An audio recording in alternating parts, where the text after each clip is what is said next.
Welcome back everyone to Castaway Camping, where we've reached the dizzying heights of episode number 2. This episode's all just about an easy weekender, and my favourite type actually, the one where you knock off on a Friday a little bit early, set off, drive to your campsite and then set up just before dark. Doesn't get any better than that. In particular, this one's focusing on a private land camp by the name of Emu Creek Station. It's about 2 hours west of Cairns. We visited some beautiful waterholes. We explored the Outback town of Chillago, which was really charming and very beautiful with these striking rock formations and caves all around, so definitely worth a visit on a weekend. And if you're looking for some inspiration for a trip like that, this video's got a bit of that coming up. The change of scenery out there was really incredible. We've come from, the wet tropics on the coast here where it's raining and windy at the moment, and went out to red dirt, blue skies and massive rock outcrops coming out from next to the road. This weekend was well needed at this point in time, and basically just revolved around a morning swim after breakfast, good campfire food and exploring the local region. It's a perfect example of an easy weekender. Like I said, only 2 hours drive, so if you knock off at say 3 o'clock on a Friday, even 4 o'clock, then you're getting there before dark, and it's well worth waking up there on the Saturday. It makes such a difference. We were completely secluded. We didn't see another camper for our entire weekend, and so we had a full sky of stars, fantastic camp oven meals like slow cooked lamb. All of that's in the video to come. Let's get into it.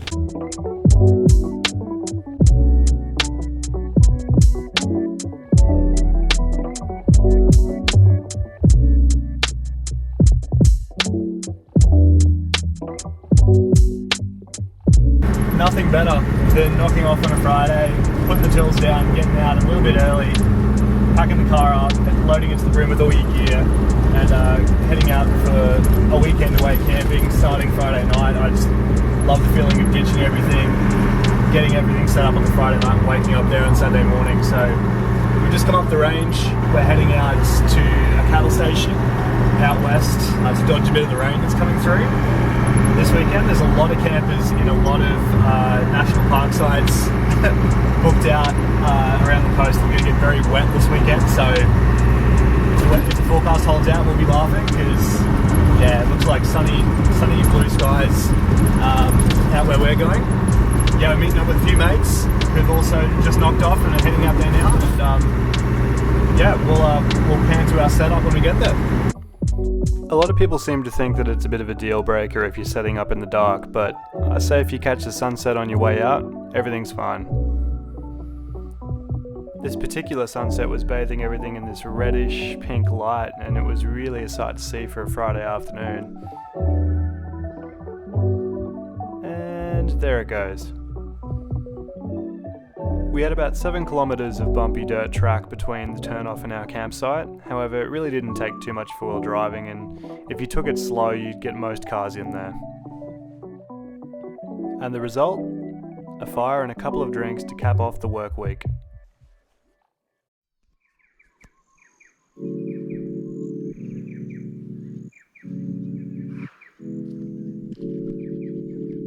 Good morning from Emu Creek Station. We've just woken up here. We set our camp up in the dark last night. Didn't really know where we were, but we kind of had a vague idea. One of my friends has been here before. He had a bit of an idea of where we were setting up, but we had no idea of our surroundings, so I've gotten up for an explore before brekkie. It's pretty dry out here, but this is kind of what we were expecting. These sort of landlocked water holes that are quite clear and nice for a dip, and it's bloody nice to be out here, to be out of the city for a weekend. It's been so long since we've been able to go camping with all the restrictions, and it is so worth it. We've set up a ripper of a camp, and I'll show you that in a sec. But yeah, I'm just keen to sit in one of these water holes and chill out for a couple of days. It's going to be good. In the wet season, Emu Creek flows quite hard, but it recedes during the dry season into these landlocked water holes. The water remaining in these water holes was this golden clear colour and a lovely temperature for a dip just before breakfast.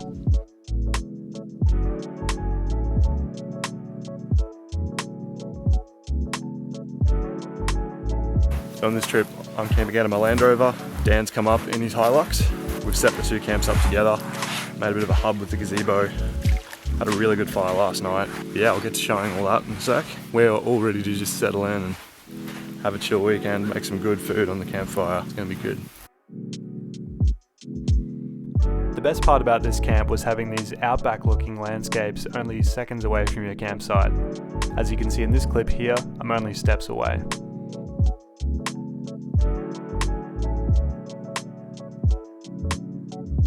And while it dumped with rain only 2 hours away on the coast, check out the conditions.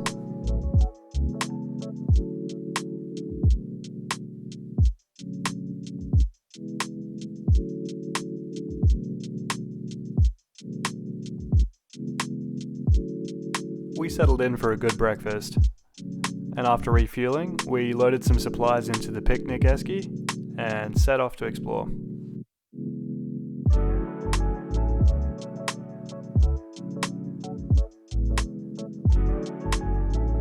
We were off to Chillago, and the drive was an attraction in itself with these amazing rocky outcrops jutting up from just beside the road.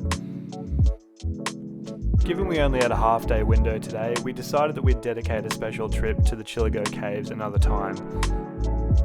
We did explore the area though, in order to plan a trip in the future, and we thought we'd also stop off at a nice waterhole to cool off. Your first stop in town should definitely be the hub, where you can get all the tourism info you need on the caves, whether it be exploring under your own steam or a guided tour. And if you're a fan of good coffee, Chillago Gallery 29 makes a pretty good brew.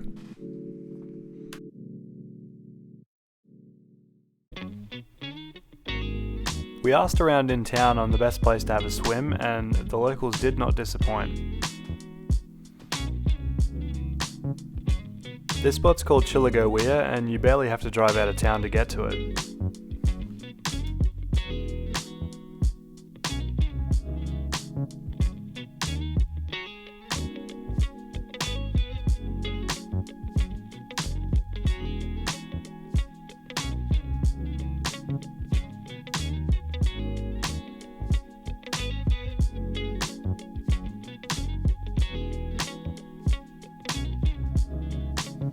The water flowed down and formed these really cute little spa baths that fit only one person at a time. They were a real blessing for getting the heat and the dust off.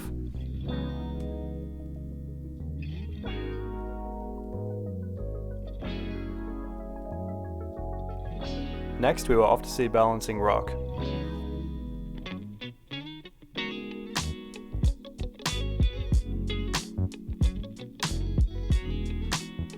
A short walk from the car park leads you to the main event. But to be honest, I think we were more blown away by the views from the Balancing Rock. The landscapes surrounding Chillago are really unique, and they have to be seen to be believed. So if you're thinking about going, I'd definitely recommend it. Oh, you won't hold up that rock like you're Hercules? I will. Spelunking, yeah, that's actually pretty good. Some of us had seen too much sun, so we headed back to camp.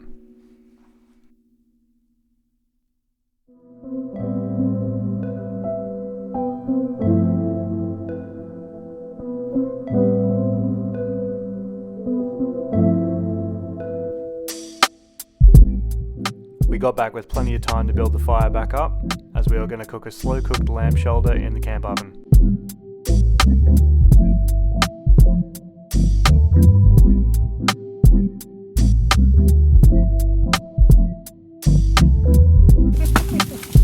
Yeah! Yeah, whack it! Kill it! I didn't hear any names getting called. So Dan, can you tell us what we're preparing? We've got a beautiful salted lamb, bit of lemon, herb, garlic, make it boom bam. We've got a bit of a red wine jus with a beef stock ambiance to it. This will marinate for about 3 hours. The lamb will Despite the madness descending throughout camp, we did manage to make one of the best campfire meals I've ever eaten. Unfortunately, we didn't get any footage of that because our batteries ran out. But I've locked the recipe away in my head and I'll make it in a future episode.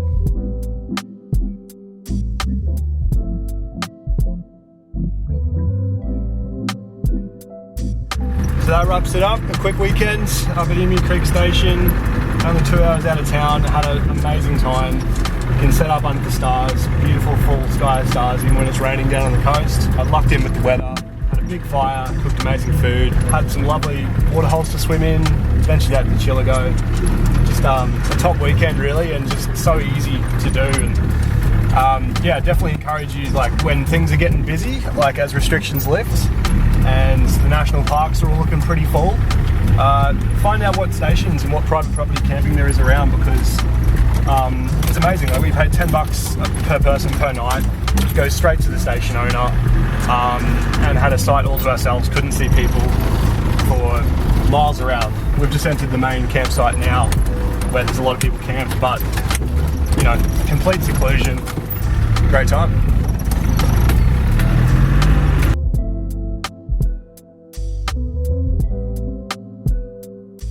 There you go, nice and easy. So as I said, I would really recommend looking in your local area at what private land camping is available. I'd use resources like WikiCamps and UCamp to see where people have listed their property actively for people to camp. And remember, permission is key. So that's why these resources that I've mentioned, like the apps and websites, are really fantastic for this, because people have really not only just given permission for people to camp, but they've made a bit of an effort. They've curated sites and they've included photos and really put some love into it. So go and have a look for a private campsite near you, and you might just stumble across your next favourite spot. And stay tuned, because in the next couple of days we're setting off for Cape York. It's the first time we've done it, and you best believe we're going to be filming as much of it as we can. It's going to be great. We don't really know what to expect. We've made up an itinerary, but you know, given this is all new to us, it's all going to be great. It's all going to be fantastic. We're going to love every minute of it, so we'll see you there. I hope you're enjoying these videos as much as I'm enjoying making them, because it's really turning out to be a blast so far. Give the video a like, swing me a comment down below with any suggestions you've got for future videos, and if you haven't already, please hit subscribe. It will mean a lot to me, and I'll see you on the next one.